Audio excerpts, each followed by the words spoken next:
instruments located there in order to gain first-hand experience in telescope use.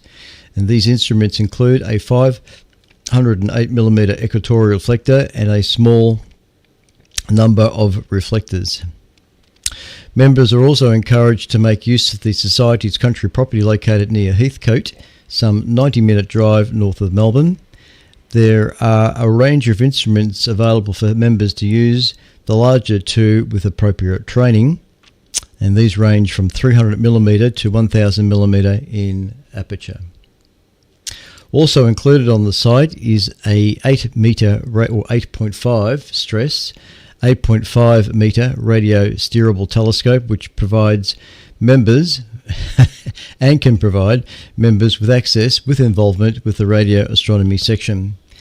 Members are encouraged to make and use telescopes. Advice and help on both matters are provided willingly to newcomers desiring to do the same. Instrument making is only one of a number of common interest activities catered for within the Society. And I think tonight I'll just go through those various sections like I usually do every couple of months. So just going to the ASV website right now, typing in sections, or going to the sections tab. Oops. Let me just go back a bit. Thank you, and stay there. Right, we have, let me just count them, making sure. 1, 2, 3, 4, 5, 6, 7, 8, 9, 10, 11, 12, 13, 14, 15. What's happened to the last 5 sections, guys? I remember counting 21 sections. I thought that looked short from previous checks. And that's why I counted it just now. So there's, according to the website, there's currently 15 active sections, but there were 21 up until the end of last year. So I'm not sure which ones have disappeared, to be honest. But anyway, there they are. In alphabetical order, you've got astrophotography section, the club section, comet and meteor section, computing section, cosmology and astrophysics, deep sky, historical section, instrument making, juniors, lunar and planetary, new astronomers group, radio astronomy, solar astronomy, space exploration, and women in the ASV. So yes, there's about 5 sections there missing, and I would suspect that's because for one reason or another they haven't been able to get a section director to get the section active again. There used to be a section called Diurnals, which used to be on a Tuesday morning, run by Pat Larkin for many, many years. But when she stood down, there's just no one filled her space. So that Tuesday morning get together was really it was really a lot of folks rolled up to that, and Pat did a great job at organising field trips out to various places. So yeah, good on you, Pat, if you're listening. So anyway, like I say, there's about 15 active sections at the moment, at least, that you can get involved with. Each section there on the website is a separate page which gives you contact detail information for the various section directors. If you wish to get in contact with that director, those section directors, and ask if it's possible for you to be invited for a meeting, a Zoom meeting, or just a visit. It's generally how it works. Okay, continuing on. Contact details for various section directors are provided in the yearbook. Further information may be obtained by visiting the ASV website, and notifications of events are given in the Crux Extra bulletins, which are sent out via email to members. Please note that the ASV will conform to all government health directives, thus ASV events may be required to be cancelled, moved or postponed. If you wish to write a letter to the ASV, you can write it to the Secretary of the Astronomical Society of Victoria, GPO Box 1059, Melbourne, Victoria 3001. So there it is. That's the introduction to the ASV over and done with. And Now, it's also the beginning of the month, so if we look for the calendar, I might be lucky to find out what's happening in the monthly meeting for May, which is usually the third, or the second Monday of the month, second Wednesday of the month. Yes, it is the 8th of May. And is there any information can we go by? No. Yes, there is. There is a discussion, a presentation by Kelly Clitheroe, and the topic is Dark Skies. So the entry is free. You can join either by directly visiting the hall in Melbourne, or via Zoom. Or actually, I think it's mostly YouTube. There's the 2 video streams that are conducted on streaming, YouTube, and what's the other one? Facebook. Yeah. So yes, thanks to Lee Green for setting up those streams as well.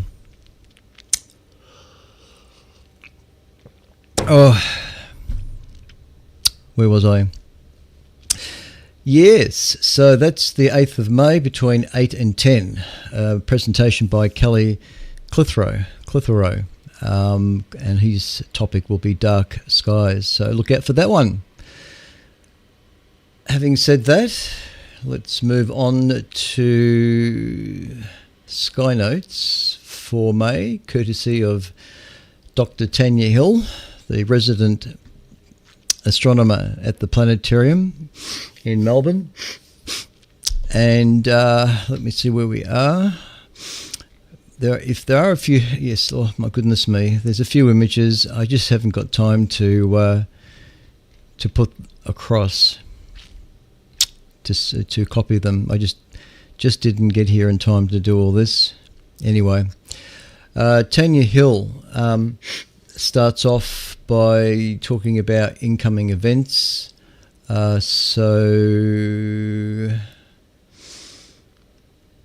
right, okay. So on Tuesday, May 28, it's looking a few weeks ahead.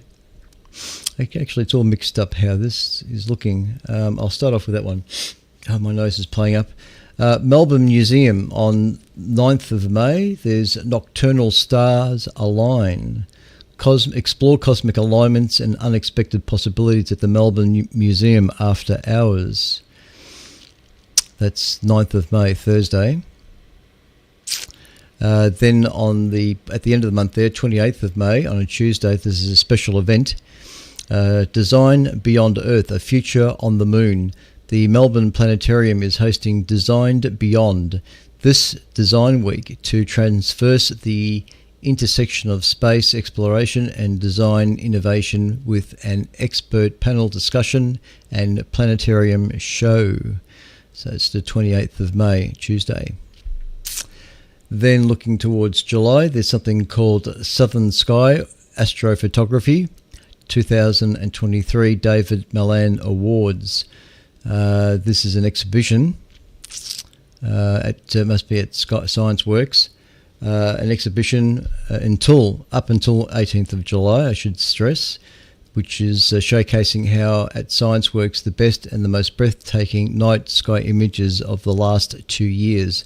The David Malan Awards. That would be interesting to rock on by to have a look at. I might see if I can do that.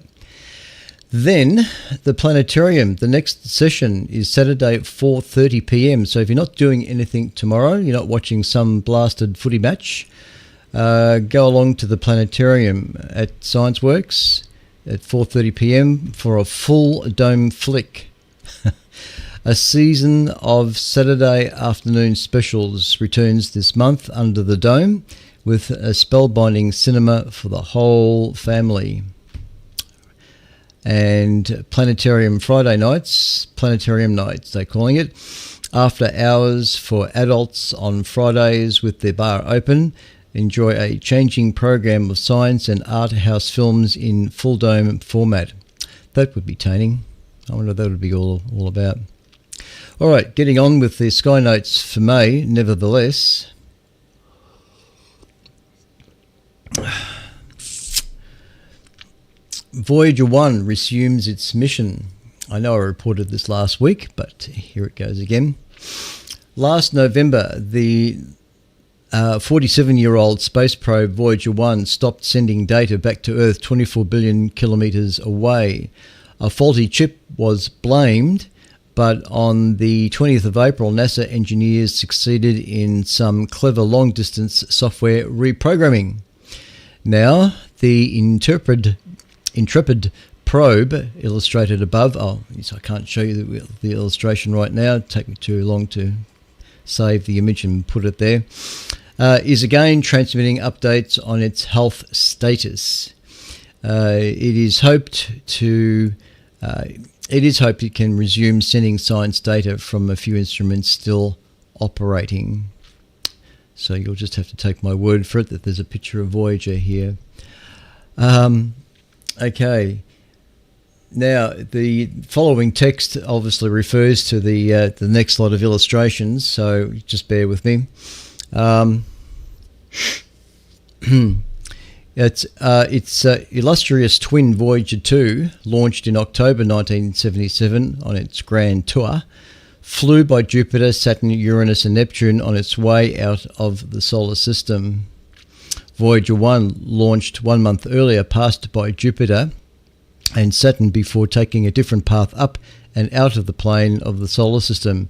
Both probes gave us the first close-up views of our 4 outer planets, their rings and many moons, and are now in interstellar space beyond the sun's region of influence, the heliosphere. Truly, the Voyagers are living up to their names and are spacecraft that keep on giving. In about another decade, their power supplies are expected to drop too low for many future communications back on Earth, after which they will travel indefinitely into the galaxy and beyond.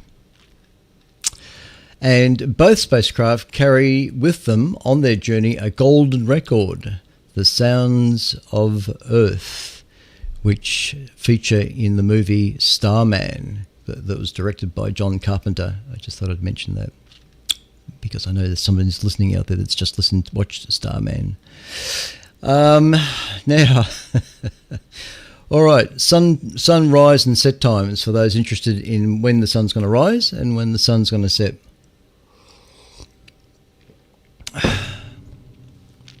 Wednesday, the 1st of May, the sun rose at 7:01 a.m, setting at 5:32 p.m, with the average day length of 10 hours and 31 minutes. On Saturday, the 11th, the sun will rise at 7:10 a.m, 10 minutes past 7, and set at 5:22, with the day being 10 hours and 12 minutes long.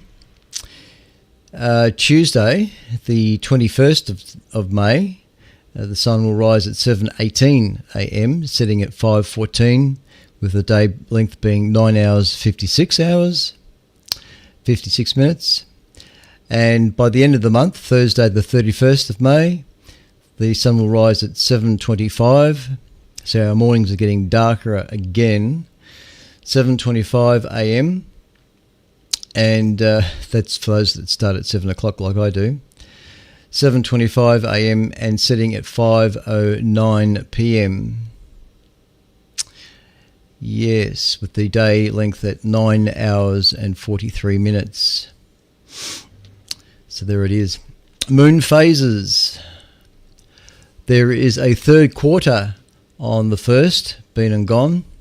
There's a new moon on Wednesday the 8th. There's also a first quarter on Wednesday the 15th. And a full moon on Thursday the 23rd. And if you're interested in knowing the moon distances, on Monday the 6th of May, the moon will be at its closest approach to Earth at 363,163 kilometres. And then on the 18th of May, Saturday the 18th, the moon will be at its furthest from the Earth at 404,2 640 kilometres. Planets. What's happening with the planets this month?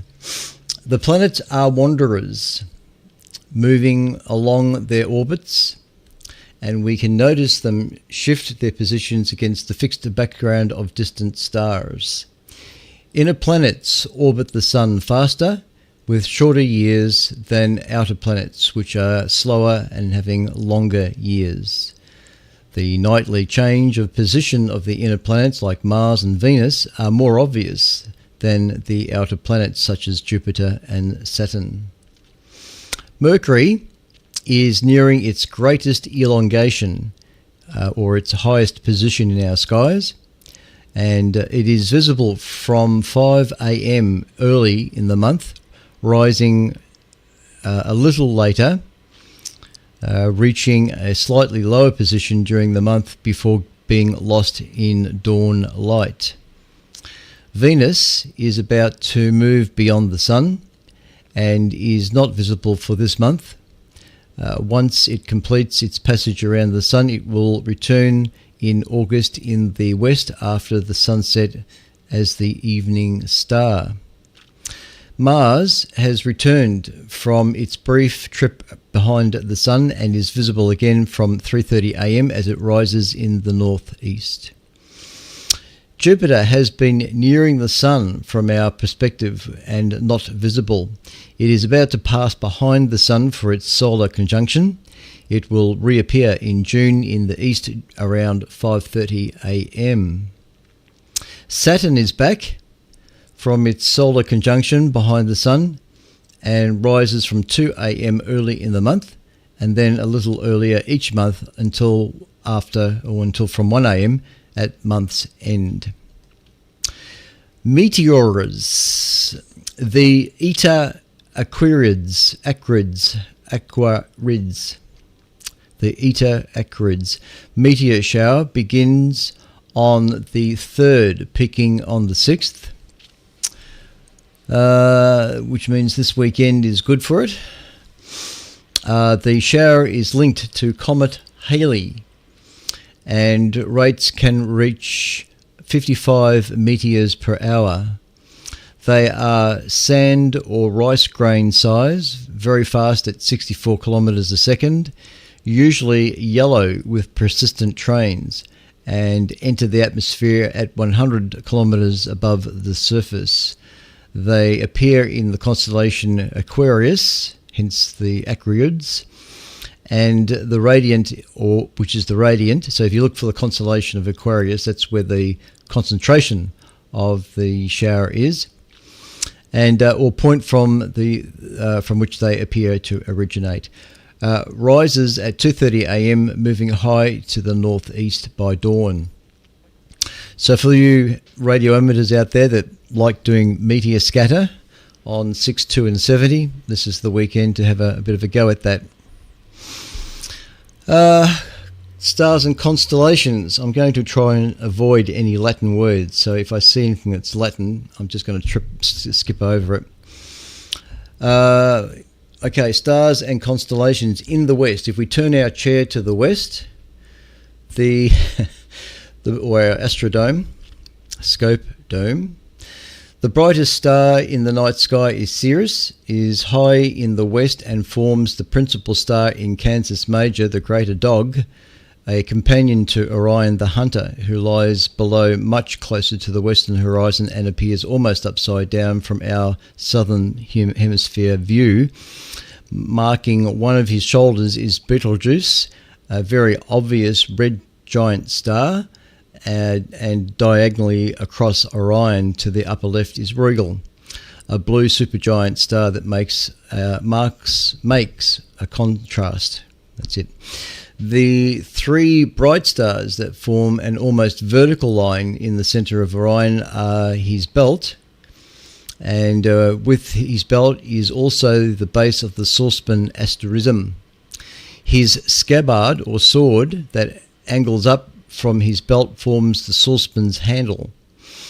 In the centre of the handle or sword scabbard is a fuzzy greenish object, which binoculars or telescopes will reveal as the glorious Orion Nebula. Everybody photographs this region of Orion if you're into astrophotography. The Orion Nebula is always a very popular one to go to for capturing some amazing images in there. The Orion Nebula is some 1,300 light years away, a vast cloud of gas and dust where young stars are forming all the time. Above and to the south of Sirius is Canopus, the second brightest star in the night sky, which belongs to the constellation of Carina, the Keel. Now, if we turn our chair to the northern part of the sky, in the north is the constellation of Leo, the Lion. Leo is upside down compared to the northern hemisphere. Look for an upside down question mark as the head and mane. The brightest star in Leo is Regulus, meaning little king. Now, if we turn towards the southeast, the large and impressive constellation of Scorpius can now be seen rising horizontally in the southeast with its head and pinches reaching east. Just seeing the delay of me in the screen up here. Anyway, the Scorpion's heart is marked by a red star Antares, and this is very rich area of Melbourne's Milky Way. The Scorpion's tail contains beautiful star clusters that can be seen with a pair of binoculars. The two bright pointers, Alpha and Beta Centauri, in the constellation of Centaurus, are low in the southeast and lead your eye up to the smallest constellation astronomers use, Crux, or Southern Cross, which sits on its side this month and is easily recognisable. Now, looking towards the southwest, out on their own in the southwest lie the intriguing large and small clouds of Magellan. These two small nearby galaxies, with the names derived from Fernanda de Mangalis, the famous Portuguese, nearly got it wrong, the famous Portuguese explorer of the 16th century who attempted the first circumnavigation of the globe, and better known in Spanish as Ferdinand Magellan. Ferdinand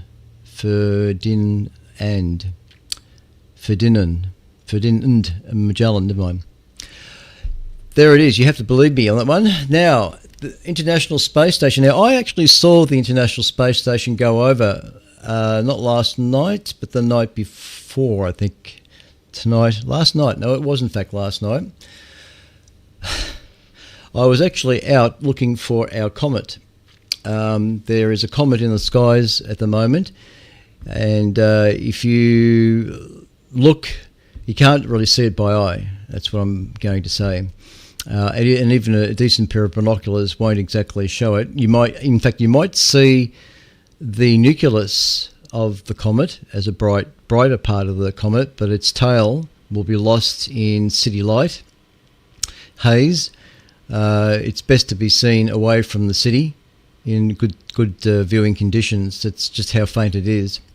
But if you know where to look, you'll find it.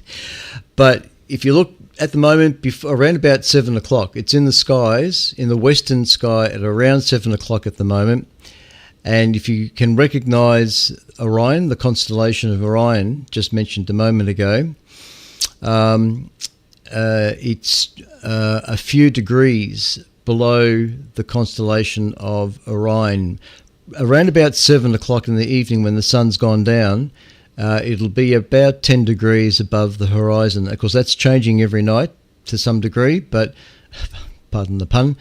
But at the moment, a decent set of binoculars in a dark sky location, and you'll get to see a tail and a little bright spot. Now, again, I've got plenty of images here of this comet, but I just didn't move them across to show you. Let me just see if I can show you. You need to see it.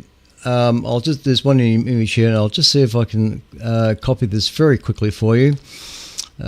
Save image. I'll drop it into my pictures. There it is. ASV night. In there you go.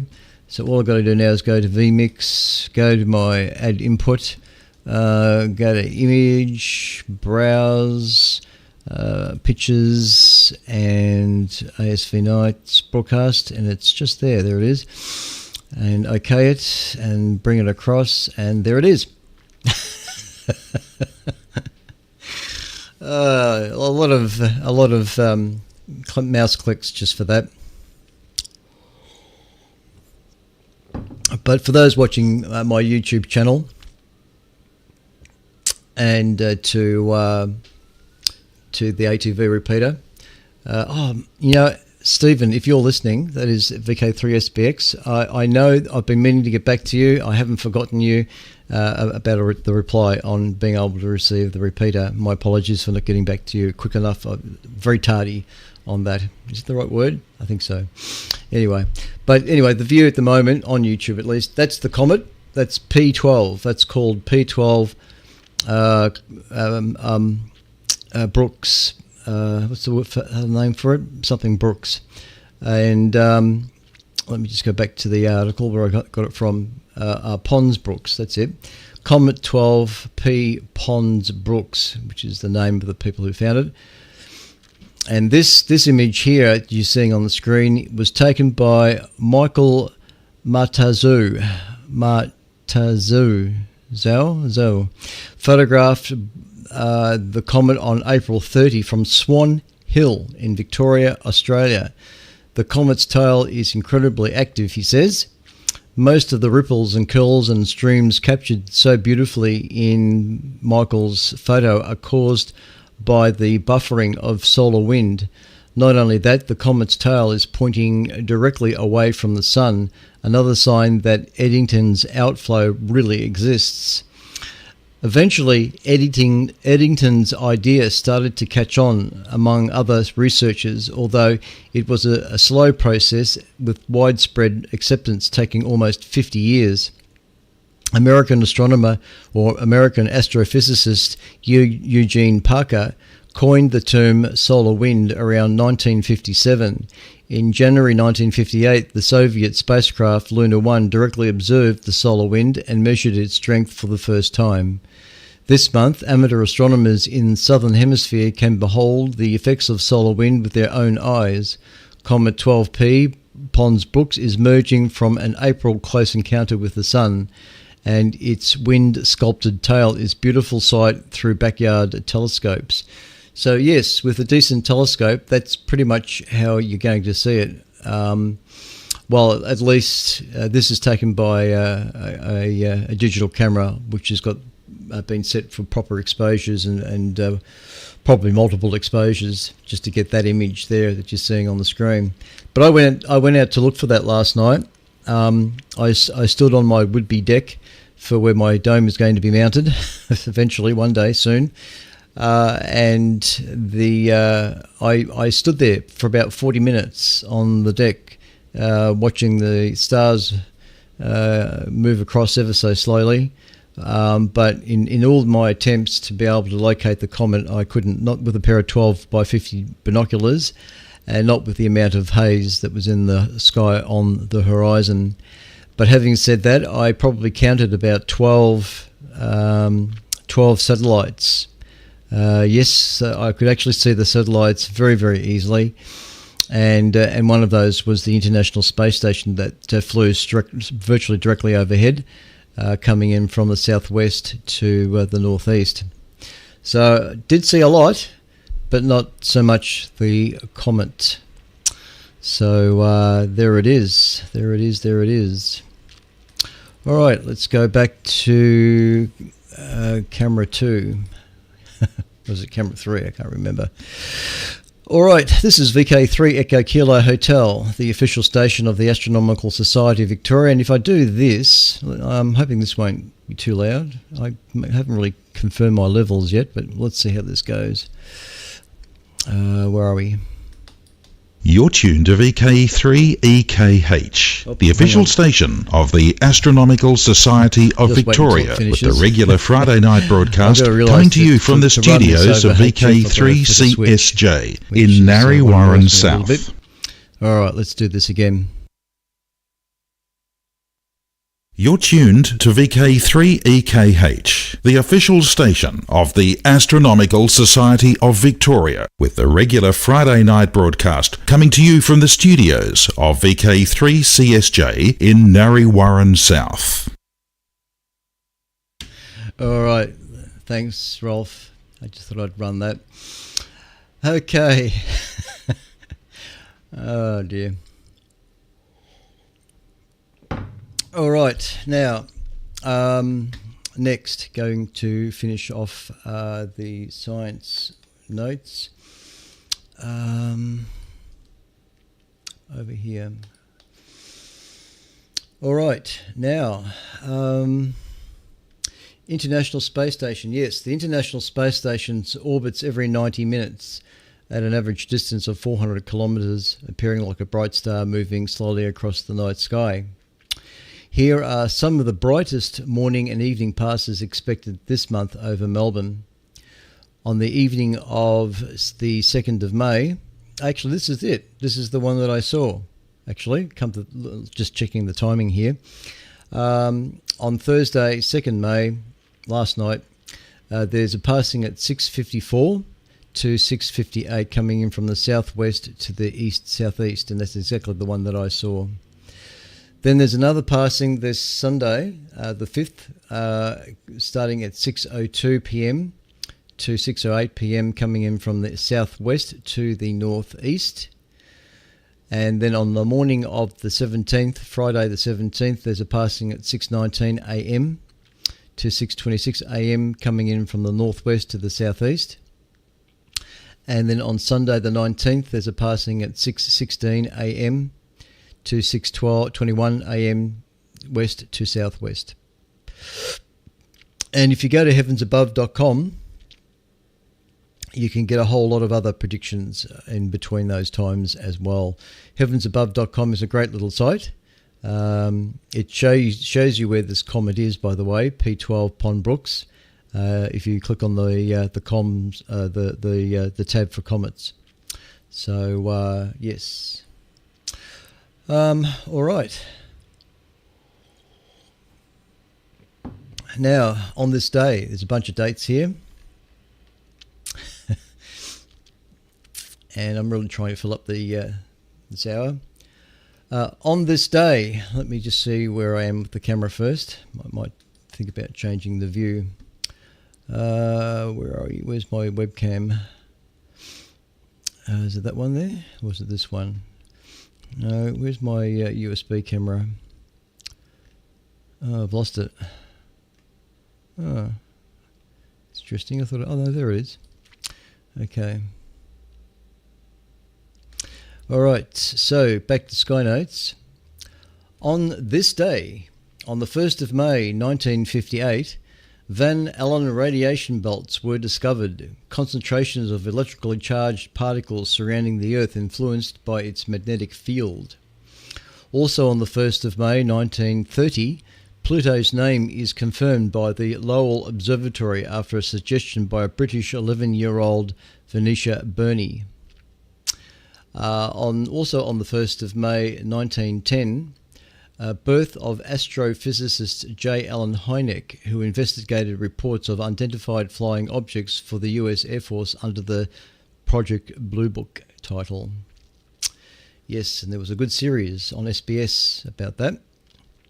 On the 4th of May, and I won't say it, in the year 1675, Royal Greenwich Observatory is established by the decree of King Charles II. On the 5th of May 1961, Alan Shepard in Mercury 3, the first American to be launched into space. On the 9th of May 1979, Pioneer Venus 2 craft sent 5 probes into the atmosphere of Venus. On the 11th of May 1916, Albert Einstein's general theory of relativity was first presented. On the 12th of May 1965, Luna 5 crashes on the moon. The 13th of May 1861, one of 8 19th century great comets is discovered by John Tebbutt. 1861. On the 14th of May 1973, Skylab 1, USA's first space station, is launched. On the 15th of May 1618, the third law of planetary motion, establishing a direct relationship between the distance from the Sun and orbital period, is determined by Johannes Kepler. On the 17th of May 1969, Verona 6, USSR, sends data for 51 minutes before failure due to extreme pressure while descending by parachute to the surface of Venus. On the 18th of May 1969, Apollo 10, the fourth crewed Apollo, launched on an 8th day full rehearsal mission without a moon landing. It sent the first colour TV to Earth and orbited the moon 31 times. With command module Charlie Brown in orbit, lunar module Snoopy flew for 2 hours in 4 orbits, coming to 14 kilometres on the surface, above the surface, I gather, after which it descended. Lower stage was jettisoned to eventually crash on the moon, and later its ascend upper stage was sent into space to orbit the sun.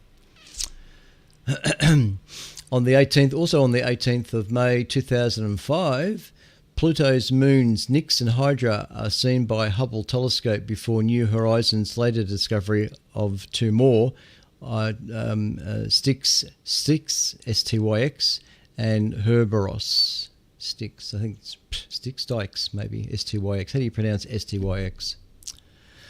On the 19th of May 1961, Verona 1 makes the first pass of a planet, in this case Venus, although contact with Earth by then had been lost. On the 20th of May 1990, Hubble Space Telescope sent the first photograph from space, an image of a double star 1,260 light years away. On the 21st of May 2010, launch of Ikaros spacecraft, Japan, the first successful solar sail technique used for planetary travel. On the 25th of May 1961, President John F. Kennedy launches the USA's race to the moon. On the 25th of May, also in the year 240 BCE, first record of close passers-by son of comet Halley. On the 28th of May 1959, monkeys Abel and Baker are sent on a suborbital flight of 580 kilometres into space in the nose cone of a Jupiter rocket. Also on the 28th of May 585 BCE, solar eclipse occurs during a battle between Medes and Lydians. Knowledge of past eclipses has enabled dating of other historical events. So that was the year 585 BCE. Solar eclipse occurs during a battle between Medes and the Lydians. Also on the 28th of May 2002, water ice on the red planet is discovered by the Mars Odessa, USA. On the 29th of May 1919, Einstein's general theory of relativity is confirmed by Arthur Eddington's study of distant star light bending during a total solar eclipse. Also on the 29th of May 1794, birth of the first astronomer to map the moon and Mars, Johann von Mädler. I don't think that's how you pronounce that, but anyway, Mädler. And finally, yes, no, not quite, 2 more dates. The 30th of 1975, European Space Agency's ESA is created by merging launch, development and space research organisations. And finally, also on the 30th of May 1966, launch of Surveyor 1, which will make the first landing on another body, in this case the Moon. Right, that's all the dates provided by Tanya Hill. Thank you, Tanya, for providing those sky notes. It's got me to the 15-minute mark, so that's pretty good going. All right, on that note, we shall have just a quick look at astronomy.com and see if there's anything there that's worth reading out very quickly. What's the latest news? You're tuned to ASV Radio, VK3 Echo Kilo Hotel, the official station of the Astronomical Society of Victoria.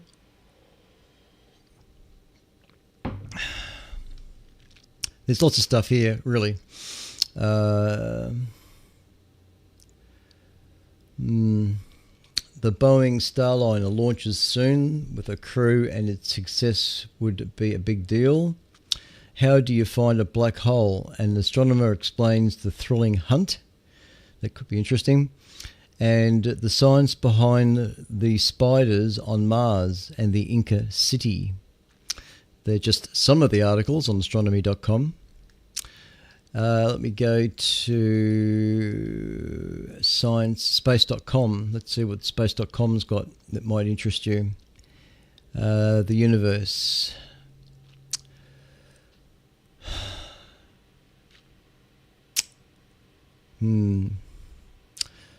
Astronauts on the moon could stay fit by running on a wheel of death. Oh, goodness me. What are they talking about? Let me just have a quick look at that. Staying fit in the lunar gravity is tough, but a wheel of death might be the solution. Trying not to sneeze here. Any human who spends enough time in a low-gravity environment, such as the future habitat on the moon, will experience bodily changes as their muscles atrophy. Their bones lose mass, and their control over their whole body itself declines. And this is why astronauts who spend time beyond Earth's atmosphere must exercise on their missions. Without physical fitness, they will struggle to function on even a basic level when they return to Earth's gravity. And now researchers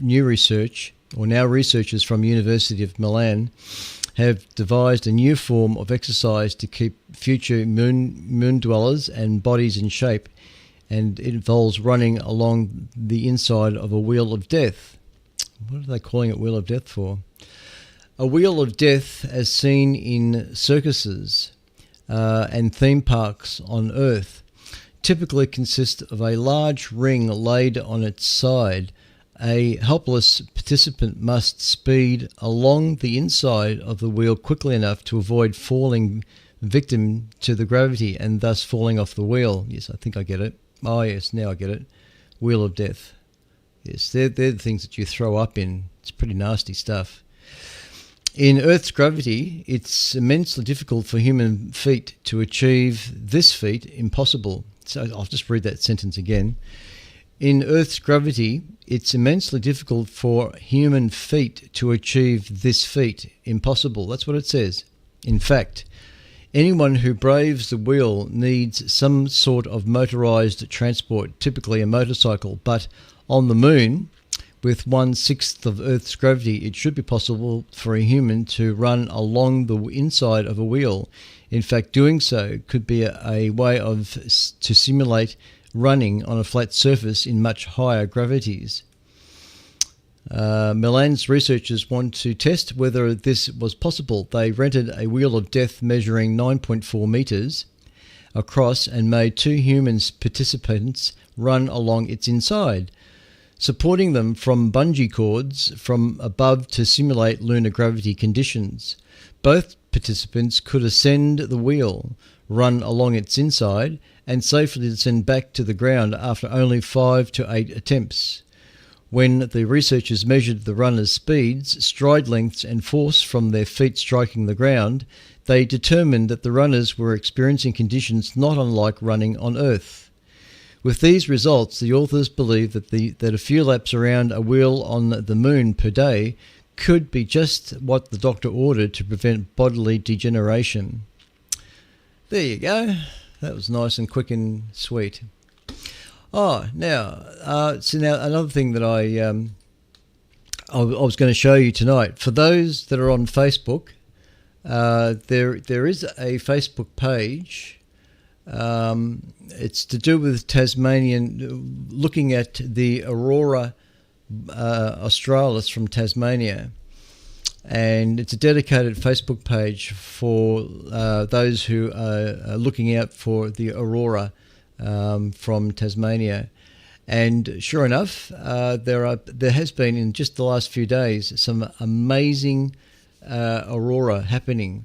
Particularly in the morning. There was one that was actually featured on the news tonight that was photographed early this morning. So I'm amazed at that. I think that would be rather intriguing to be able to see the aurora, because I've yet to see it.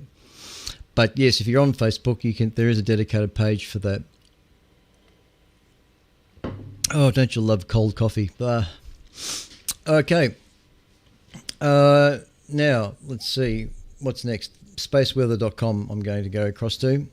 Let me see. Okay. The solar wind is currently at 493.7 kilometres a second at a density of 2.37 protons per cubic centimetre. There are approximately 1, 2, 3, 4, 5, 6. There are 6 sunspots on the disk of the sun as we speak. The current sunspot number is 125, and the radio sun is currently at 135 solar flux units. The KP index is currently 4.33 and is considered unsettled.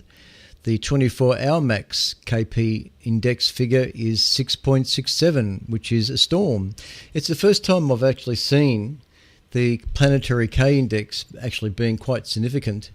So currently the KP is 4.33 and is considered unsettled. Over the next 24 hours, it'll equal 6.67 and be considered a storm event. What else are they saying? There are 2 coronal mass ejections, 2 CMEs, struck Earth's magnetic field on the 2nd of May.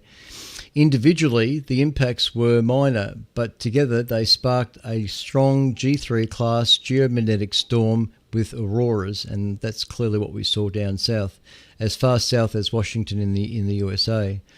Another CME is expected to sideswipe Earth's magnetic field on May 4th. So definitely this weekend is going to be particularly active.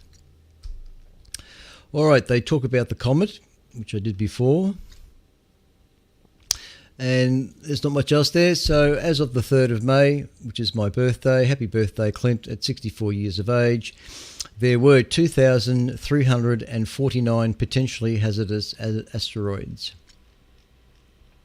So I'm going to leave it at that, at almost 11 o'clock. I think I'm just about had it for tonight. So I do apologise for not having any graphics prepared and ready to show tonight. Much annoying that I didn't get around to doing that. So them's the breaks, I suppose. Let me have a quick look at my email. I forgot to mention my email. Oh, how dare I do that? Anyway, a quick look at email. There might be some that remembered the address. We have Andrew who's checked in. G'day, Andrew, VK3KIS. He says, I'm 5 and 9 into Ringwood. He says, I found the comet this evening barely visible in a long exposure, just a smudge of light in the haze. The clouds came in which killed the session. Yeah, they always do that, don't they? We have an email from Graham who's wishing me a happy birthday, I gather. He says, listening on 80 metres, your signal seems to be a little overdriven tonight. Oh, yeah. Oh, let me fix that up right now. All right, that should be fixed. For some reason, not the same as last week. Yeah, I know. My EQ was up on the bass end. Oh dear. It's always something I've got to look out for. Anyway, big signal tonight on 30 to 40 over 9. Catch on the post past check-ins. Yeah, that'll do. All right, and we have something from the Wayne Factor. He says, "Hi Clint, 80 metres is kind this evening, possibly the quietest I have heard in some time. A good signal, loud and clear to the west. Happy birthday. Hope you have a good weekend."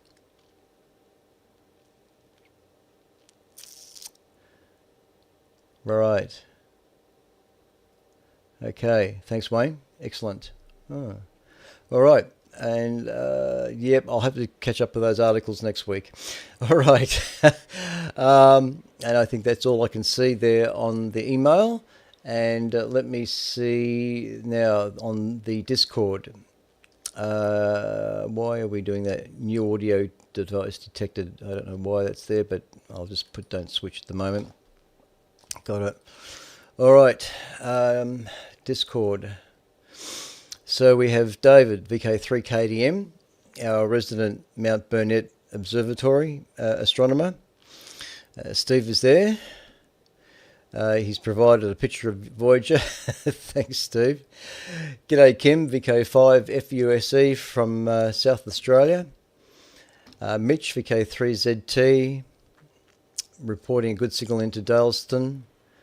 Kim again, Mitch again. Robert, VK3GOD is there. Kim sending me a birthday cake. And Mr. Richard, VK3VRS.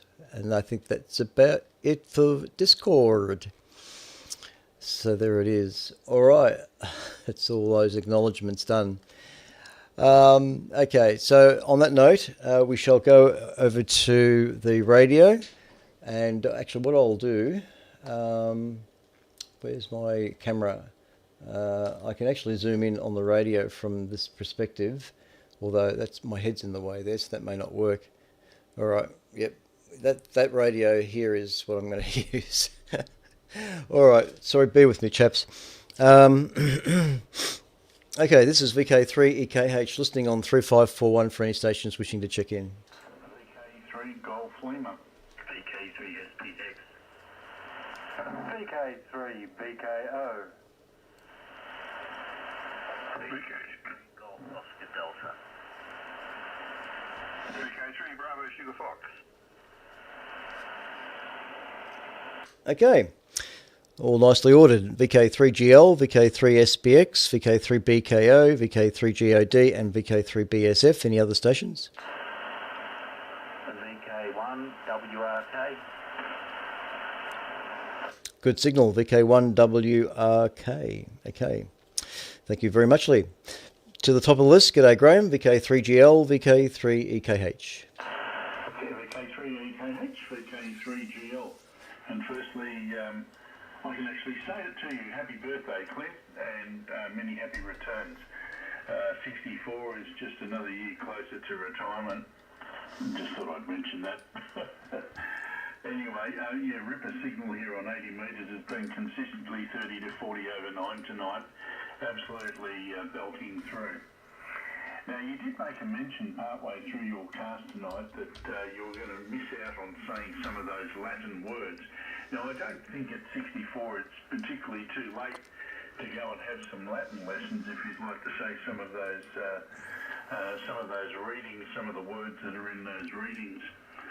I did learn Latin in high school, but I don't remember too much of it. Apart from, I think it was to do with genders and singular and plural and all this sort of thing. There was a thing we used to rehearse called Bo Bis Big Bitters Bitters Bunt. And I don't know what it said. I think that had something to do with all sorts of genders and this, that and the other. I could never get my head around it, to be perfectly honest, so maybe at 64 it might be a bit beyond you. But there was one word there that you mentioned. The guy, Ferdinand is the guy's name. I think it was Ferdinand Magellan was the guy that you were trying to say.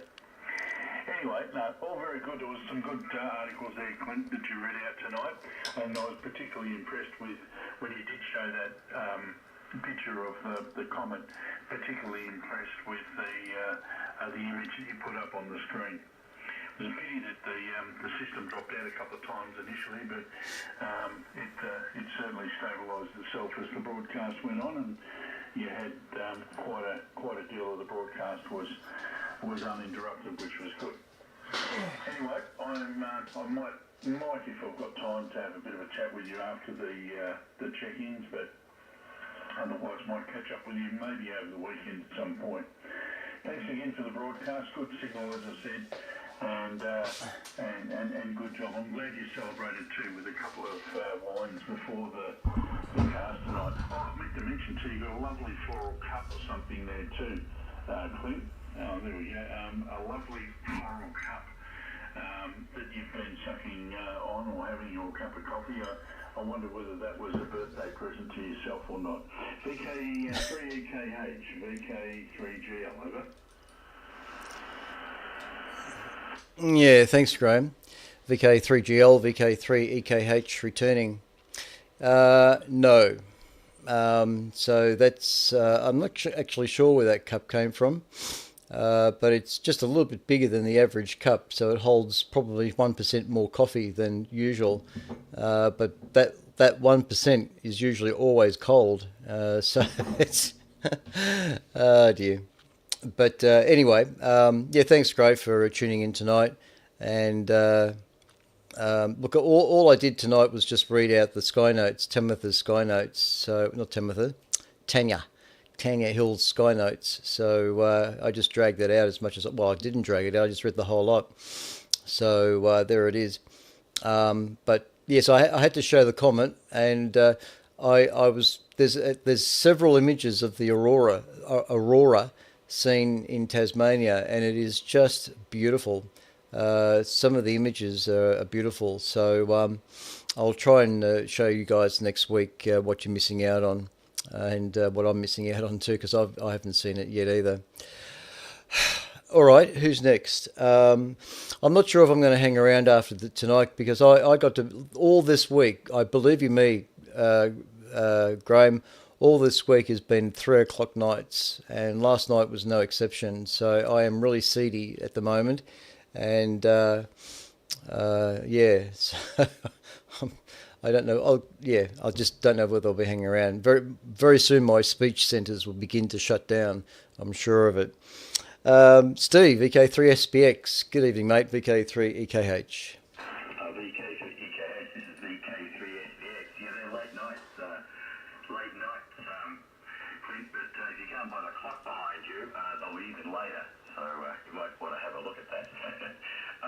I did send you an email, by the way, but I see the subject line I cloned last week's email subject line, and that may be what put you off. I was going to say in an email, I was just looking at telly before the broadcast, and I thought, I know what I'll do. I tuned up 3541, turned the volume up really loud, set the squelch to 20 over 9. A perfect alarm for someone with a signal as big as yours. Anyway, I look forward to getting that repeater info to Clint. Not that I don't have enough to do, but we'll see about that. And the other thing is, a neighbour of mine up here, Berringup, has, and there's a fellow who, adjusts sheep and cattle on his property, and his wife has he's seen lights in the sky. And I don't think she's been seeing flying saucers, but she's sending me pictures of with barely discernible specks of light, and wanting an explanation. So I'm trying to correlate the time of day and the time and the position, rough compass position, and the very rough elevations he's provided, to see if I can correlate it with anything astronomical. My guess is probably meteors. So I was having a bit of a look when you were going through the Sky Notes, talking about the meteors and what have you, and I thought I'll just see if I can correlate them, just to assure my friend's wife that the little green men have not arrived. Anyway, thanks for the broadcast, Clint. We'll see you again next week. VK3EKH, VK3SPX. Aha. Okay, something's afoot out there in Western Victoria, bearing up. VK3SPX, VK3EKH returning. Okay. Yes. I could go into a few things about the subject of UFOs, but this is not the time. But having said all that, yes, I noticed the email, and what I'll do is, like I said, it won't take me long. It's just a couple of paragraphs of information, maybe a link to where you can get hold of a set-top box. Set-top boxes aren't expensive for receiving the repeater on. So it just depends on having a little bit of money to in the pocket to kick around. So yeah, but I'll send you information about the repeater, how to see it, and a couple of set-top boxes that are currently available. The people who make set-top boxes, there's a group called Strong. And they've made set-top boxes over the years that have been absolutely perfect for receiving the repeater. But the thing at the moment is that the repeater has now gone HD, and the output from the output mode of operation is DVB-T2. So it's you definitely need a set-top box that's capable of receiving that mode, so to speak. Anyway, I'll send you an email. I must get around. I'll do that this weekend for sure. In the meantime, it's across to Brendan, I think it is, VK3BKO, VK3EKH, over. VK3EKH and the group, VK3BKO. G'day, Clint. Good to hear you in there, mate, and thank you very much for the show. I thoroughly enjoyed it, mate. I've discovered it after talking to you. I think it was on... I think that was on RMC a few weeks ago, so I've caught the last three, and I'll be watching it and listening to it every week moving forward. Yeah, I've just got a Celestron Nexstar I-30 SLT, and it's a little ripper. It's doing quite well. I'm keen to actually review your notes on when the ISS is over, and I'll see if I can track that. Anyway, I'll have to keep it quick because I'm suffering from high swear at the moment. I need to do some tweaking on the dipole, but 73 to you there, Clint, and happy birthday, mate. I hope you had a good day and many happy returns. And a big 73 to you, my friend. VK3EKH, and that's it for me, VK3BKO. Yeah, thanks, Brendan. VK3BKO, VK3EKH. Very good, excellent stuff. Thanks for calling in. Yes, and remember working on the local repeater for sure, and great to hear you here for sure. So yeah, look, we're here every Friday night, 10 o'clock. I was very, very close to considering not coming on tonight because I decided to splurge out and enjoy some fish and chips, and which I haven't had a batch of fish and chips for probably the last 4 or 5 years. So I particularly enjoyed the ones tonight, and of course the only way you can really enjoy fish and chips is a little bit of wine as well. So that's worked quite well too. Anyway, but by the time I got into the station here and on the control desk, it was about 9:45. So I really didn't have time to get anything prepared. So I've really thankfully relied on Tanya's Sky Notes for the beginning of this session. Every month, the beginning of the month, Tanya produces these Sky Notes, and it always takes me a good half an hour to read. So yeah. Anyway, not to worry. Thanks, Brendan. Good to for you to come up. Excellent stuff.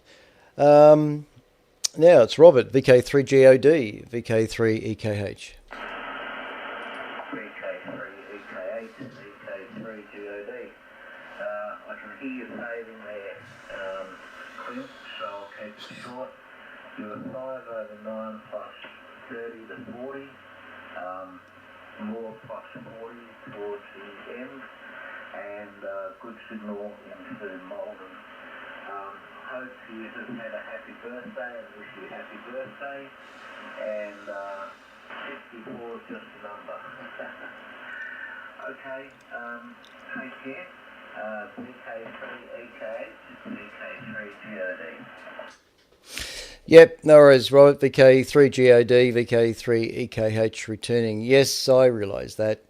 But, I've been counting those numbers since I turned 50. And I was always thinking that the 60s were a long, long, long way away. And the 70s and 80s were even longer. But at 64 and at 44, 45 years of the workforce, I haven't had a break except for the Christmas holidays. I'm over it, and I'm looking forward to retiring. And I'm 3 years away from officially retiring, so that'll be it. I'll be over and done with it. So, oh dear. Anyway, all right, no worries, Robert. Thanks for calling in. Good signal from you, 5/9 plus, and we'll listen out for you next week, for sure. Thanks, mate. BSF, VK3 BSF, Peter, VK3 EKH. Thanks, Clint. VK3 BSF returning. Like 64, I thought you said 54, 64. Righty, mate, along to go. I like that 585 BC, there was a solar eclipse during a battle. Now, surely that's probably the first time that a battle was fought in sunlight and then darkness. Those guys must have got the fright of their lives. 585 BC, and the Wheel of Death. Oh, that sounds really good. I remember those, seeing those with the motorbike riders doing it round and round. Now, what a name to give it, especially on a satellite, where you've got to live. I've got to spend some time on the Wheel of Death. Yeah, right. I can see that I am, what's that, 20/9? So you don't have to give me a signal report. Good stuff on that icon.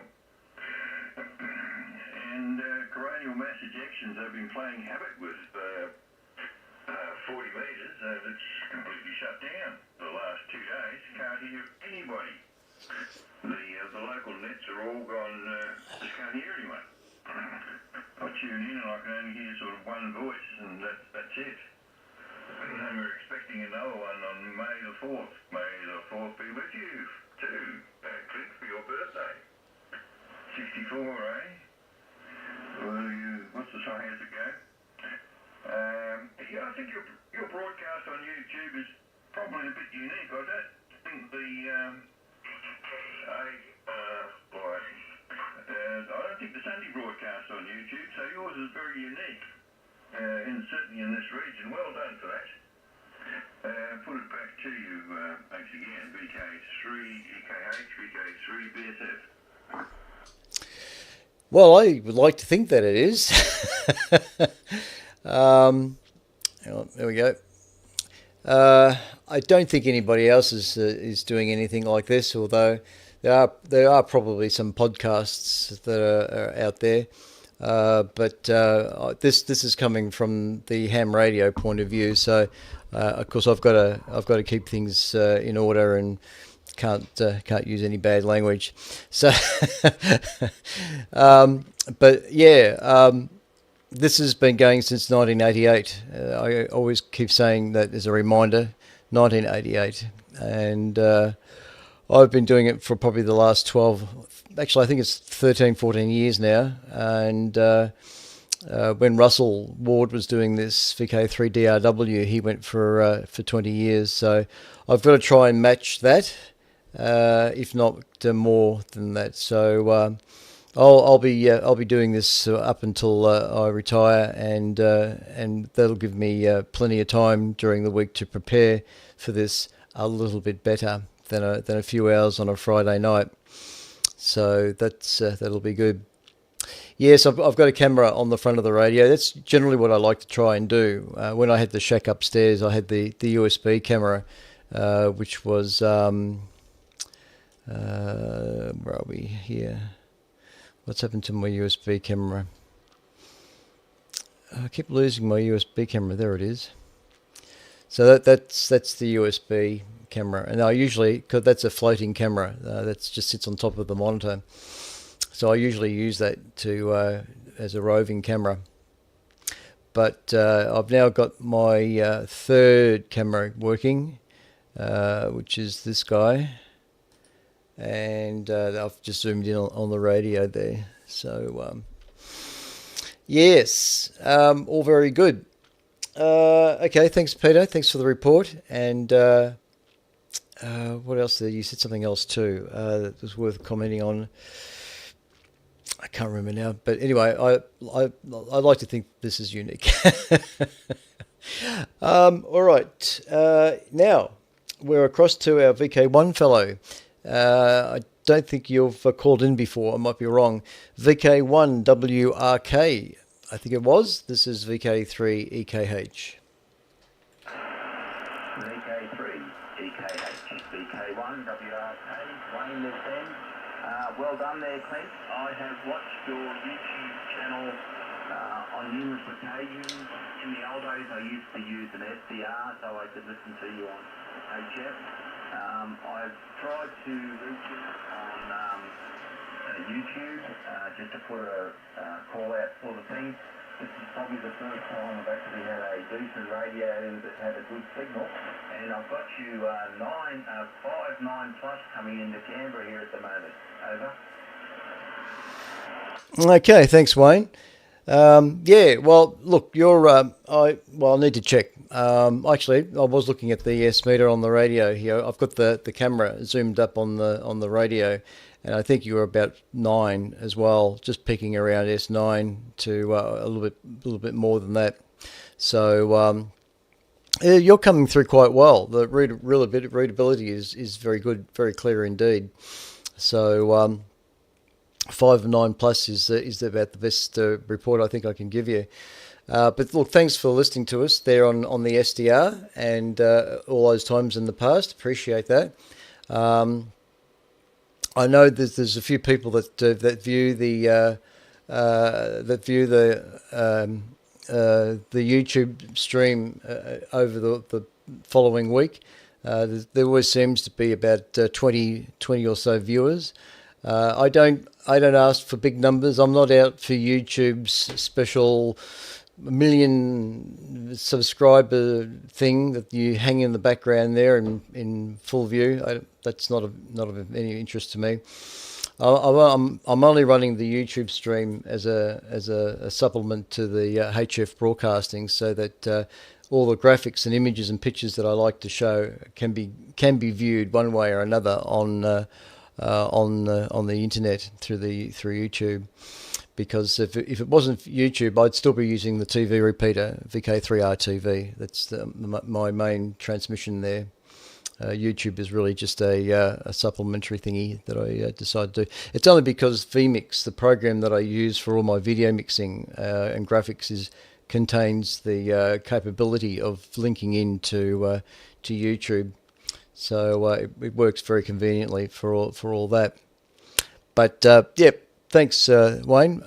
You're in the logbook, and you're more than welcome to call back next week for sure, which I think you probably will.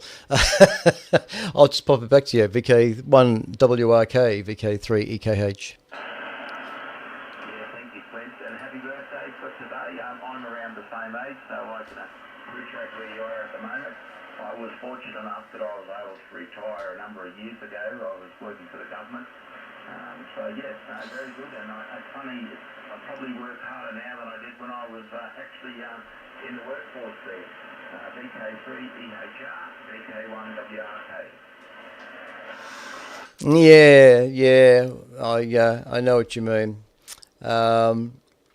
Yes, well, like I said a while ago, I started full-time work back in 1980, and before then I was working part-time at a liquor shop, San Remo liquor store in Dandenong, next to McEwen's, and that was off and on for about 3-4 years. It got to a point where they couldn't keep me employed anymore because I was getting older.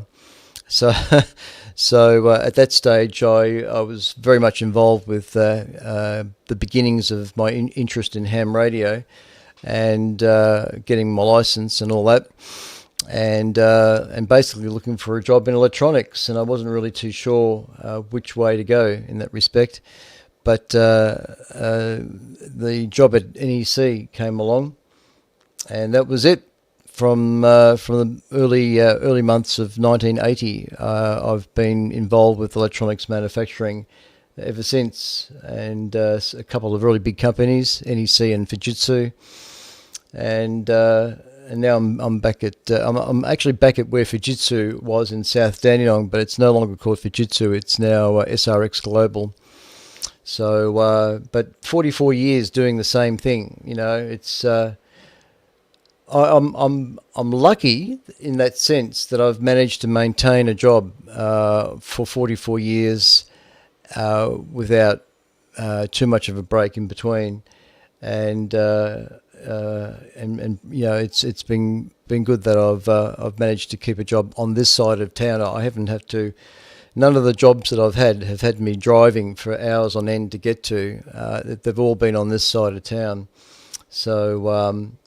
It's been good. But having said that, being an electronics technician, production technician, it's not a very big paying job. It's never been a well-paid job. So one way or another, I've always struggled to have enough money for anything I do. So fortunately, I'm not married. I don't have any family or children, I should say, and I'm very much a single chap. And so I'm fully responsible for everything I do, so, and happy of it. So there it is. I've only got me, myself, and I to blame for anything that I do that's wrong. So tomorrow I'm going to go and do some bungee jumping, just as a birthday present to myself. No, I am not going to do that. It's just a joke. Anyway. Thanks, Wayne, for calling in, and we'll leave it at that, I think. VK1WIK, final, VK3EKH. Yeah, thank you very much there, Clint. Yes, I'm also involved with the Canberra Astronomical Society. We meet up at Mount Stromlo once a month. We've got a dome up on the mountain, and we have a very good working relationship with the ANU, which is really good.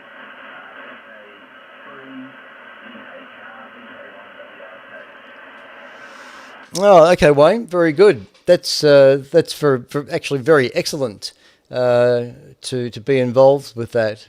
Good on you. Actually, that's very good indeed. So, yeah. Well, I guess we'll need to find out more about that in the near future. I don't have such connections myself, unfortunately, but the Astronomical Society of Victoria is about where it goes and as far as it extends.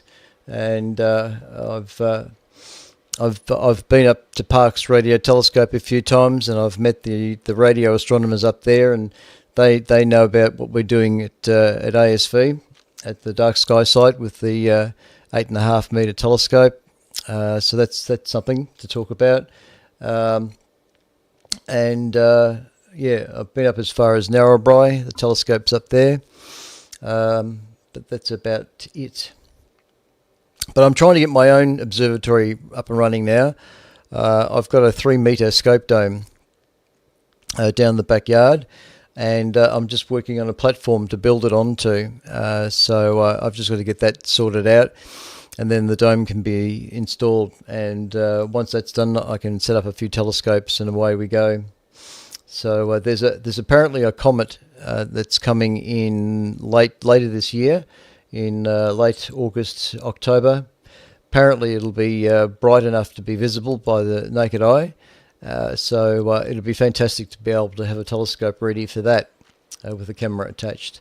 So that's my goal, is to get this observatory that I have up and running, which will be really good. All right, Wayne, I'll say cheers to you now for now. Everybody else that's come up, thank you very much for everybody that's called in tonight. I really appreciate it. And I shall conclude transmissions for tonight. And we'll be back again next Friday with a little bit more in the graphics side of it. This is VK3 Echo Kilo Hotel, VK3 EKH, the official station of the Astronomical Society of Victoria, with the regular Friday night broadcast coming to you from the studios of VK3 CSJ in Narre Warren South. Concluding transmissions for tonight on 3541 and RTV and on the YouTube stream. Cheers, everyone. Take care. Have a nice weekend. And thanks for the birthday wishes.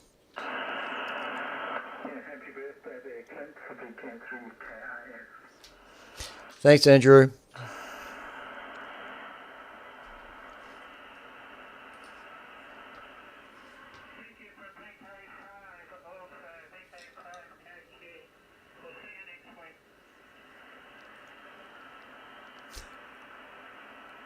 Who was that again? VK5 Kilo something?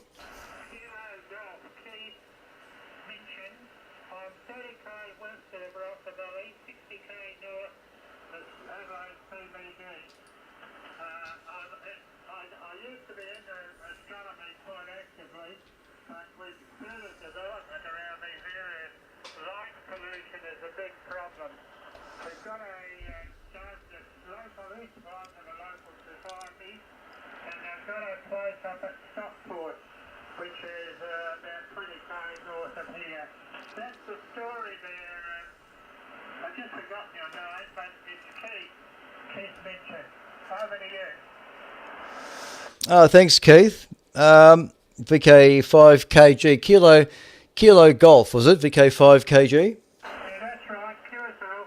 Yeah, good on you, Keith. Excellent. You're a good signal. 5 and 9 plus 5 to 10 over, coming through very well indeed. Yeah, thanks, Keith. Good to hear you. Thanks very much. And okay, on the problems there too. Yes, the light pollution is a major issue, isn't it? We in Narre Warren South here.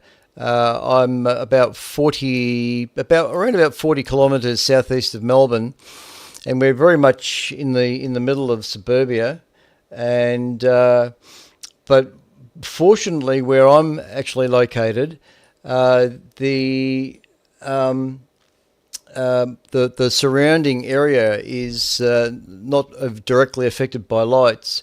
Although, having said that, the place where I live is right on Cranbourne Road, and Cranbourne Road is quite well lit. In fact, we have an intersection right at the driveway, and that's got LED lights lighting up the intersection very brightly. But where I plan to put the observatory, my own observatory, is hidden behind trees, and it's the darkest spot on the whole property.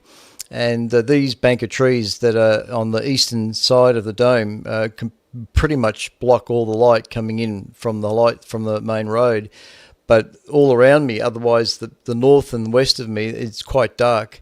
It's open floodplain, and there's no residential housing that's close enough to cause an issue. So I've actually got a reasonable view of the sky, not a fantastic one, but it should be acceptable to take some very interesting images and pictures of the sky when I finally get around to doing all that. And of course, as I finally get that all up and running, I'll show on the internet. I'll show here on Friday nights the progress with the dome and with the telescope. I've got 3 telescopes, and with the experiments in getting images from deep sky objects. So I'll definitely be showing and discussing how I do all that in due course. So stay tuned. The name is Clint, by the way. The name is Clint. Charlie Lima, India, November Tango, as in Clint Eastwood. Clint is the name, and the home call sign is VK3CSJ, VK3 Charlie Sierra Juliet. We're just using VK3EKH, which is the official call sign, or the call sign of the Astronomical Society of Victoria. VK5KG, VK3EKH. Yeah, Roger, Clint, VK5. I just forgot. You wouldn't believe it, I'm 93 years of age.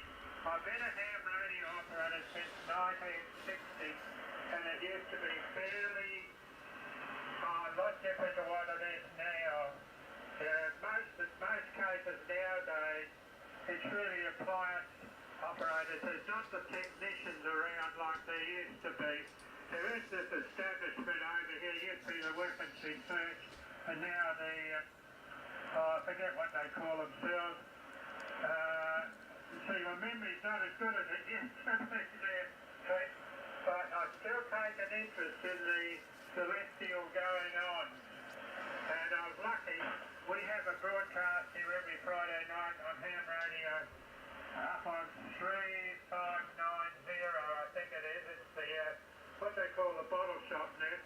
And the bottle shop net is to do with the old valve radios. They used to call them bottles, you know, 807s and all this sort of thing. They shaped like bottles, the bottle knot. And from about 8 a.m. we have a 2-metre net on 144.150. I'm a part of the Elizabeth Radio Club. I've been a lifetime member there, and there's so many different things that I've got interest in. I've got a, what they call Cassegrain Celestron, about, I think it's 5 or 6 inch reflector. I've had it for quite a number of years, and I haven't been using it much because of the light pollution, and also to do with the dry weather we're getting here. There's so much dryness in the atmosphere that up in the F1 and F2 layers, which we use for radio wave propagation around the world in HF, and also on these frequencies, up on the, I'm a VHF, UHF, weak signal propagation and all that sort of thing. You probably know about that. But I'm mainly listening nowadays, not very active. I've got a walking frame. I had a bit of an accident. I've got about 20 acres. It's a hobby farm within 20 farm. acres? It's a full-size farm, but not big enough to be able to fund on its own. It's share farmed by a lot of people that share farm many large acres. And they can afford, well, they're only working for their machinery. You know, everything is senior farming nowadays. Tractors, the big ones, and the machinery is all $1 million, and it's all fully imported from America. America's cornered the market. And the local manufacturers, we had a couple over your way out of Altona and Williamstown, the Massey Harris or something like they used to call themselves, and the International Harvester Company. So that's it. But we're still interested in astronomy.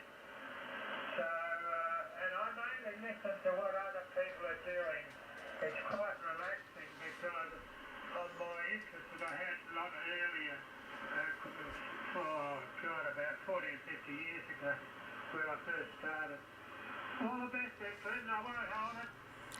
But I accidentally came across you when the local nets closed down. I generally cruise around at 80, and it's the first time I've come across an astronomical point of view being portrayed via ham radio. Keep up the good work there, Clint. I'm not quite certain what... I drifted away from the local contact because of the type of pollution here. And we've got a main road that runs by arterial road. And this climate business, a lot of people, or politicians mainly, I don't want to complain because it can cause a problem in certain areas. But the thing is, I've got to be careful how I talk. And the story is that I still admire what's happening Voyager project, you know, eventually, I quite honestly believe there are other galaxies besides ours where there is life due to a miracle of nature, is it nature or whatever? And I hope I'm still holding my own here at the moment. That there would be life like we are, but it's so far away, it'll be almost impossible. That it may be found by robotic.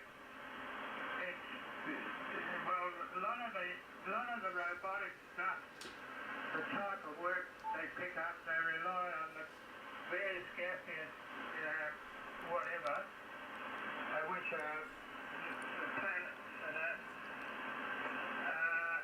which they can only use colours. So it's slow. Now, you know how they do it with the cameras, they time-lapse cameras, and they do it over a period of time. Look, you know what it's all about, so I won't go into it. So back to yours, I forgot the call signs. Don't worry too much, I'll get the name. I don't write anything down, and that's one of the reasons they're keeping my brain working. I try to remember, I don't try, I've got to talk to people a lot in different areas, and then the call signs become embedded. So that's the way, then, Clinton. Back to you, VK5KG. Good on you, Keith. VK5KG, VK3 EKH returning. Look, it sounds like you've had a fascinating life, and I think you said you were 93. It might have been 95, 93, I think it was. And you're doing very, very well, Keith. Excellent stuff, and such good signal, and good modulation for SSB. There's not a problem there at all. Yes, 20 acres of land. Envious, a little bit envious. I would just love 5 acres of land. It doesn't have to be 5 acres, but that'd be enough to be able to spread things around a bit. But 5 acres on a hill somewhere, or with a view, that would be nice.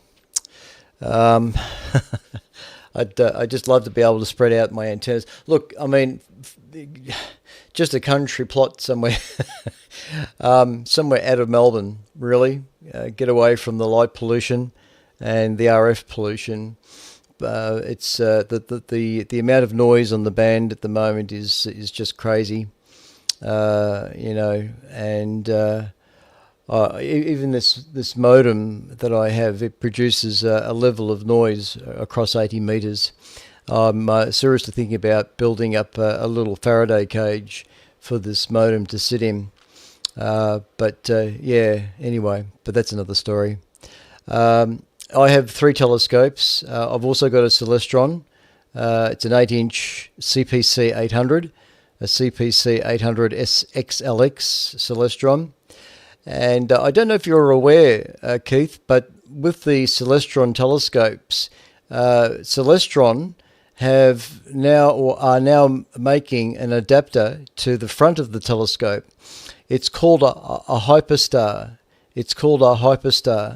And it basically bypasses all the extra light path that goes on towards the eyepiece at the back of the telescope. So in other words, you're taking out the secondary mirror, and you're fitting an adapter at the front of the telescope where the mount is for the secondary mirror, and that's where you place your camera, the special astrophotography type camera, to that hyperstar unit. And it effectively reduces the time that it would take to take an image normally. So just in round terms, what would take 30 seconds to expose or get some exposed image on the computer would be otherwise only 5 or 6 seconds. So it makes your telescope very fast. To use that terminology, It makes it very quick. It's not quick, but fast in its ability to capture light and to pick up this faint light and to convert it to a camera system. So if you haven't heard of Hyperstar, it would be probably of some interest to you.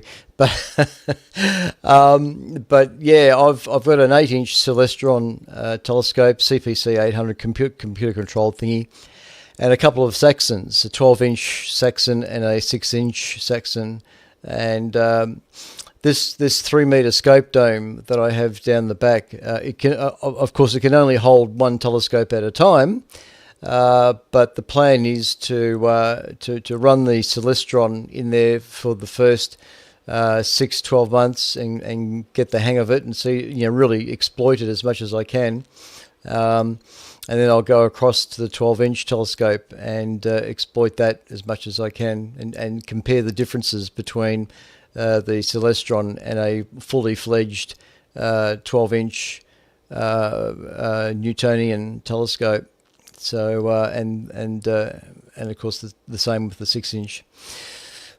So yeah, I would. I'm looking forward to setting it up, but it's the same problem. I have a certain amount of light pollution here, so I don't expect great successes with some things.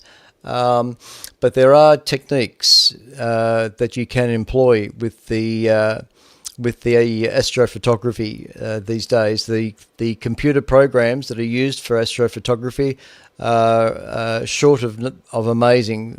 They can do amazing things to be able to really highlight the image, filter out the noise, filter out the light from the city, and just concentrate on the light coming in from the universe. And I totally agree. There's every likelihood that there is life in the universe elsewhere. So it can't be just us, is what they say.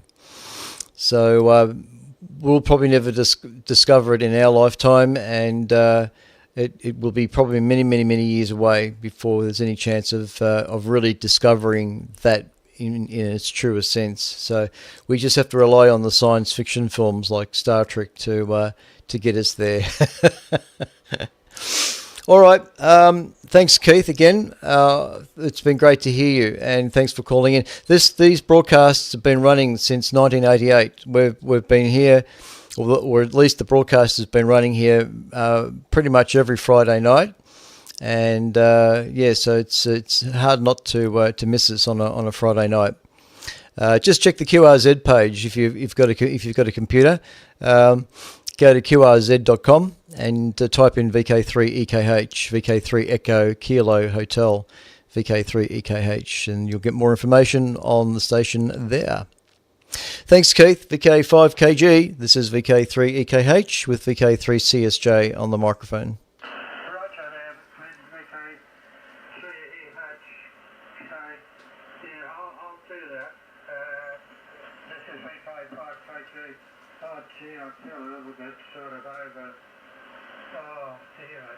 I've come across somebody that I found it's pretty hard, really. A lot of people have, I've spent a lot of time working.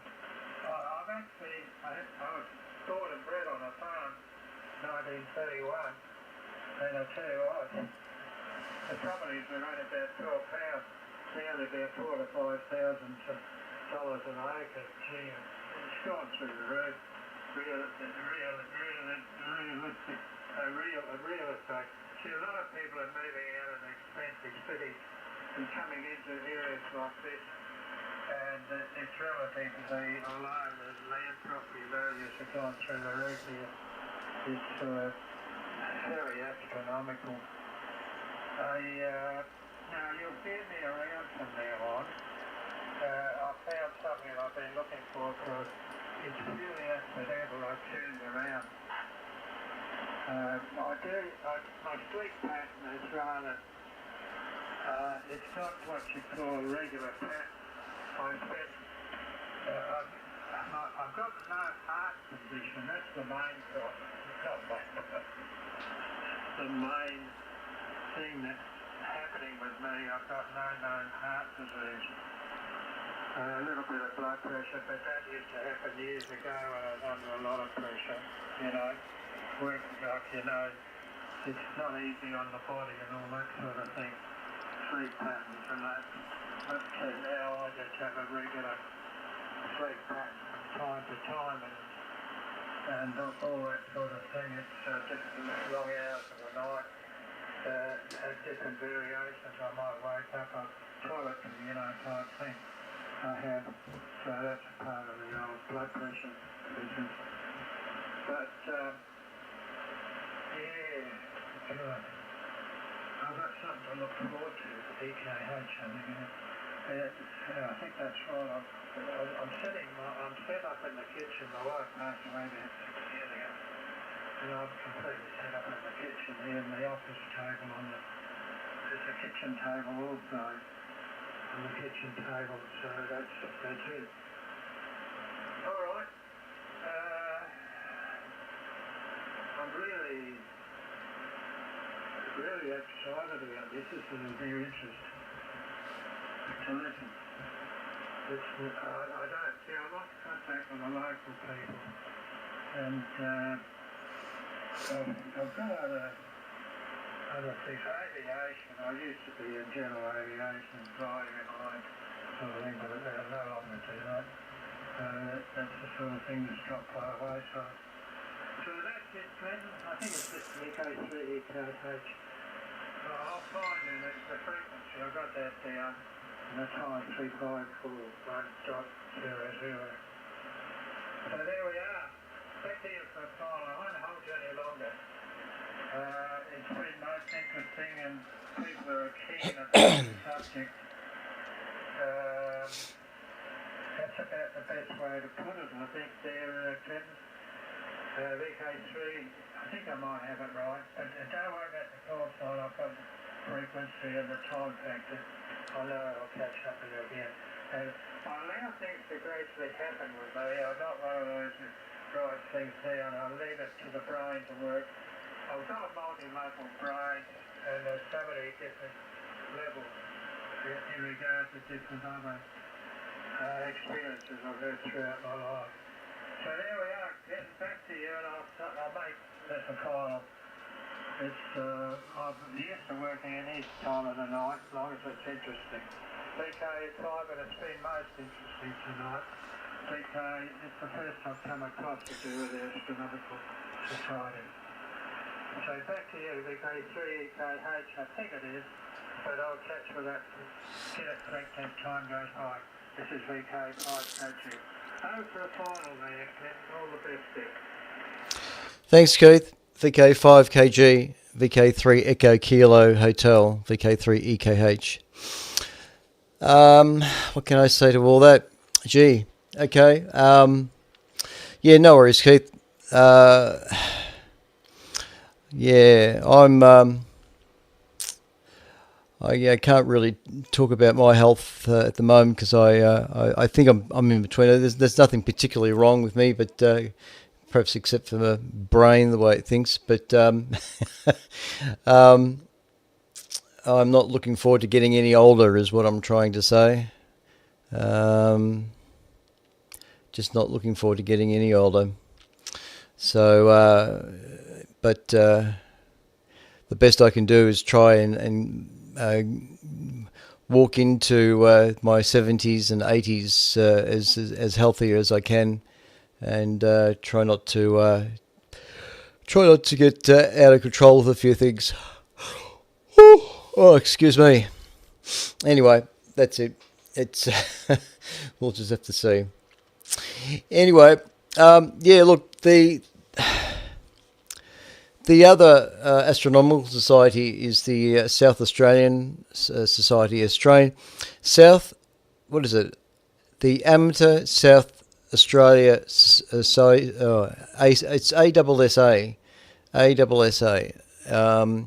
Australian Southern. No, I forget what it stands for. How stupid is that? The ASSA. I have to look it up.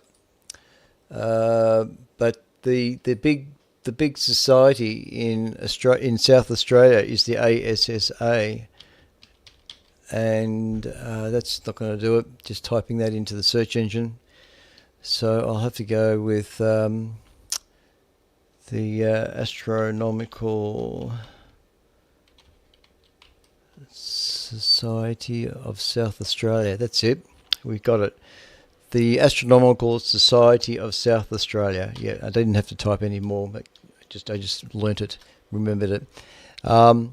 Yeah, the Astronomical Society of South Australia, the ASSA, they've got connections with the ASV, the Astronomical Society of Victoria, and so the ASV and the ASSA often partner up once a year. At least I think that still happens. But the ASSA has quite an amazing radio astronomy group. They're doing great things. They've got an excellent project there that monitors the sun running, and so yeah, it's very interesting to see their progress with the ASSA. All right, I'll leave it at that anyway. Thanks, Keith, for calling in. It's now, and I do know that my clock on the wall is summertime. Somebody mentioned that. I think it was you, Peter. Somebody mentioned it. I just haven't bothered to put it back to standard time. So it is almost midnight anyway, 11:56 here in Melbourne at least. Cheers, Keith. Thanks for coming up, mate. And you're more than welcome to tune in next week for sure, of course. VK5KG, this is VK3EKH with VK3CSJ on the microphone. Okay, VK3EKH, VK5KG for Pilot. Yeah, fine business. Now, I've been rejuvenated. If you can understand how I feel about this. Now, see, I'm a bit of a loner in this area. I don't perform, it's not a matter of performing, but I've lived most of my life here, all my life, but I've moved away different forms of occupation. And, you know, I generally don't have much to do with the local population. Incidentally, the 11-year sunspot cycle is one of the things that the ham radio people look forward to. And apparently, the sign of, well, you know what it's all about. The sign of the sun, where all the solar activity on is slowly but surely. As the sun, it takes, well, what is it? It takes 11 years for the sun to do one rotation. It slowly rotates on an orbit.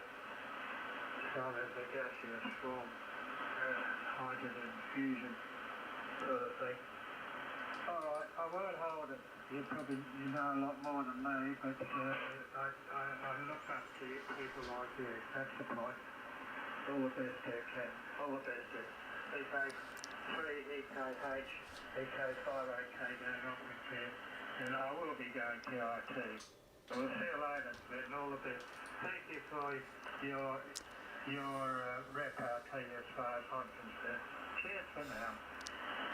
Thanks, Keith. Good on you, mate. Thanks very much for calling in. And like I say, you're more than welcome to listen out for us next week. We start off at 10 o'clock. Our broadcast kicks off at 10 o'clock local time on 3541. And we generally average about an hour of astronomy news and articles and the occasional recording here and there. So yeah, listen out for us. Cheers, mate. Have a good weekend. Take care of yourself. VK5KG. This is VK3EKH Clear. Cheers, mate. Yeah, we know what goes on in the upper atmosphere to do with the sun, and during an extremely dry period, which we've got now here, the dust particles are being attracted up into the outer atmosphere, ionosphere, does create a lot of problems with vision. As the James Webb, they talk about the James Webb telescope a lot. And there's another one that now they've got going on the top part of Chile in South America too. So that's another interesting area in radio communication too. Well, see you later. All the best there. I'm going to QRT now. Cheers for now. Cheers, Keith. See you, mate. VK3, EKH, Claire. Okay, well, that was really fantastic hearing...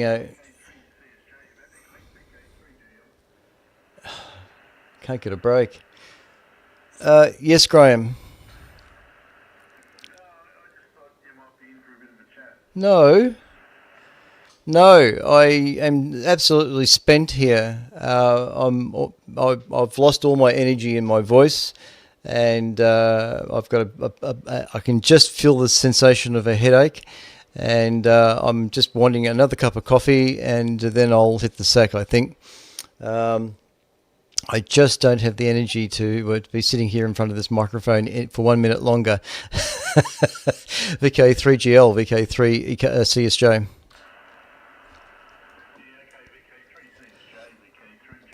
I just wanted to see the expression on your face on the YouTube on the YouTube when I popped up and suggested you might be interested in kicking along a little further. No, that's all right, mate. No worries. I knew that you were yet a little bit on the tired side. Some late nights this week. So anyway, all very good. Yeah, well, I finish work in about 15 minutes anyway. So I'll be going to hit the hay as well. Anyway, mate, it's now the 4th of May. So your birthday's done and dusted. I hope you enjoyed your flippers and fins and a couple of red wines. Very nice. No, white. All right, mate. Enjoy your night, and hopefully I might catch up with you over the weekend. I'm working again tomorrow afternoon into tomorrow evening, and then I've got a bit of some funny shifts next week because we've got someone away. So my work roster's a little bit all over the place, and of course next Saturday is the Rabbit Handfest, so I'll be preparing for that as well. So next week will come and go equally as quick, I'm sure. See you later on, mate. All the best. Cheers for now. VK3 CSJ, VK3GL. Yeah, no worries, Graham. Yeah, I actually planned to head across to the Moorabbin Hamfest. It's more to as a social get together, actually, in the sense.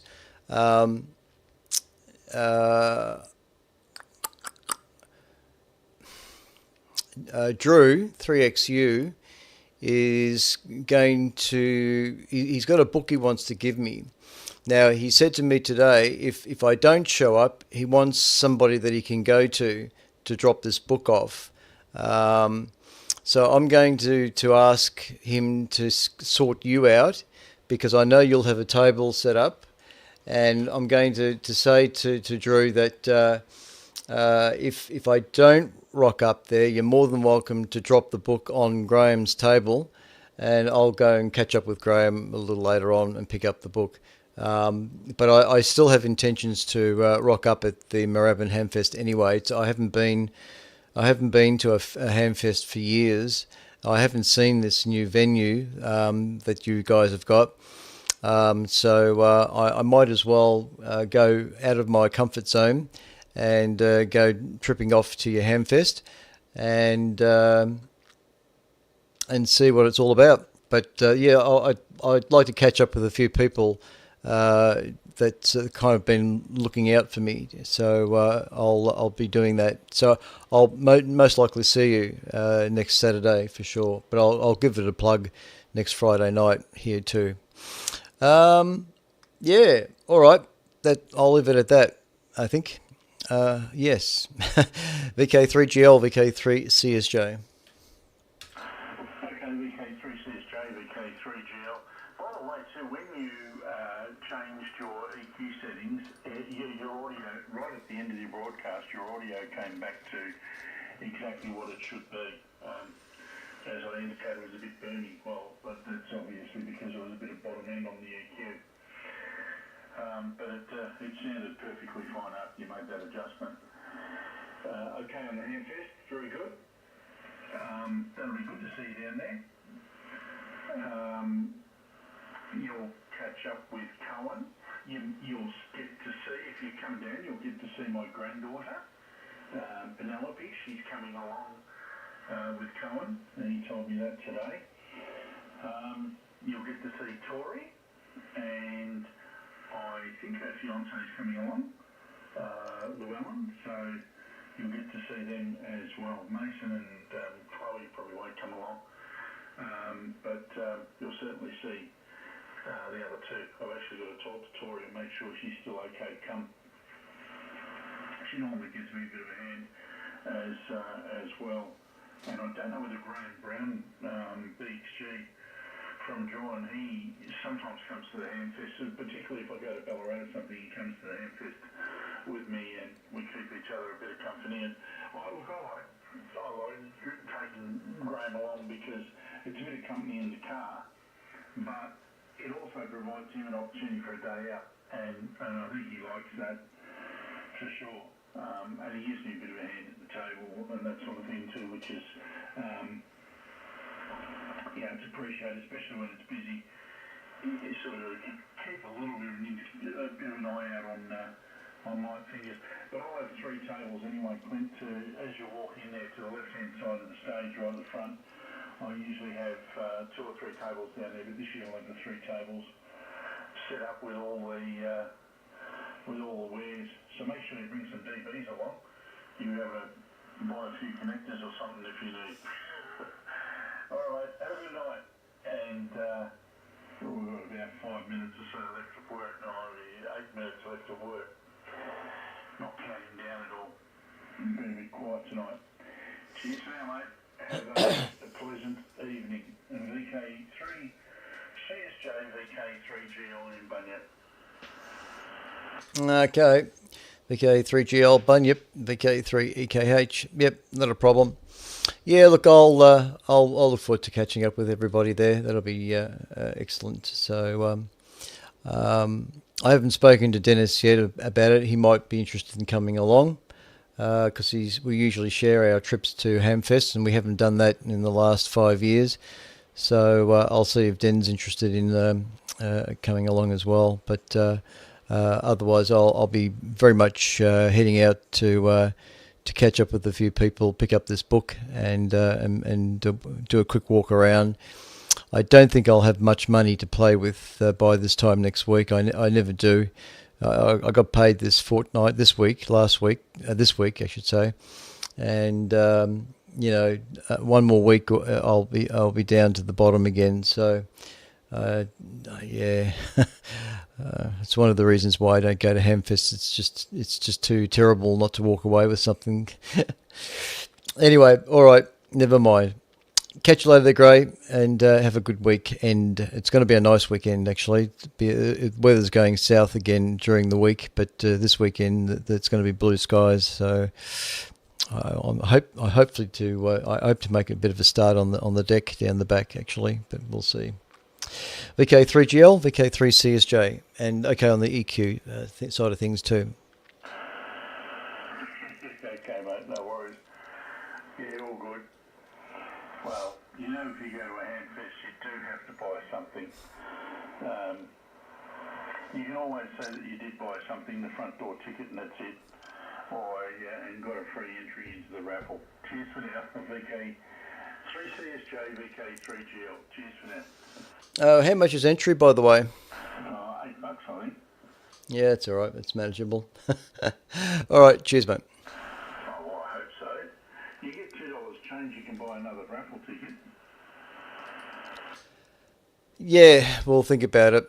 I struggle for lunch money at work. I usually put a $20 bill in the whatever they call that machine at work, and the gold coins that I get from that makes up for my tea break